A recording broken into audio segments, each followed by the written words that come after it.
Привет, друзья! В этом выпуске мы подготовили для вас подборку интересных новостей из мира профессионального бокса. А начнем с хорошей новости о боксере Сулеймен Промоушен. Нурсултан Жанабаев в рейтинге первого среднего веса от BoxRec среди казахстанцев взлетел на первое место.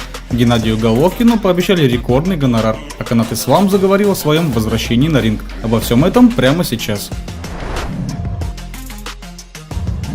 Чемпион WBC Азии Нурсултан Жанабаев благодаря своему мастерству и упорству оказался на верхушке рейтинга первого среднего веса от BoxRec. Среди казахстанцев он стал первым в этом списке. Следом за ним вторым идет Садрихдин Ахметов, недавно завоевавший титул молодежного чемпиона в первом среднем весе WBC в бою с мексиканцем Абрахамом Хуаресом. Всего же в данной весовой категории представлены 1850 боксеров со всего мира. И 26-летний Нурсултан в этом списке, только задумайтесь, на 80-й позиции. Журналист The Ring Майк Капинджер назвал точную сумму вознаграждения, предложенную Геннадию Головкину стриминговым сервисом DAZN за два боя на платформе, сообщает Sports.kz. В частности, Капинджер написал, что DAZN предложил Головкину сумму в районе $45 миллионов за два боя. Первый поединок в мае или июне перед третьим боем с Канело в сентябре, предполагая, что мексиканец побьет Дэниела Джейкобса.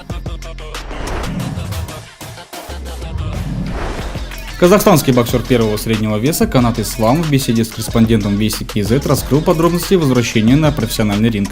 Ресурс отмечает, что сайт BoxRec казахский боксер получил статус неактивного бойца, однако сам Ислам отрицает данную информацию. По его словам, возвращение на ринг состоится в марте этого года. В данный момент Ислам исключен из рейтингов IBF, WBO, WBC и WBA. Балерина Анастасия Волочкова записала видео, в котором поблагодарила обладательницу ряда чемпионских поясов по профи-боксу из Казахстана Фирузу Шарипову за поддержку и защиту в конфликте с музыкантом Сергеем Шнуровым, сообщает Sports.kz. Российская прима отметила, что Фируза является одной из самых красивых женщин Казахстана и имеет высокие спортивные достижения. Волочкова высказала желание продолжить дружбу с казахстанской чемпионкой.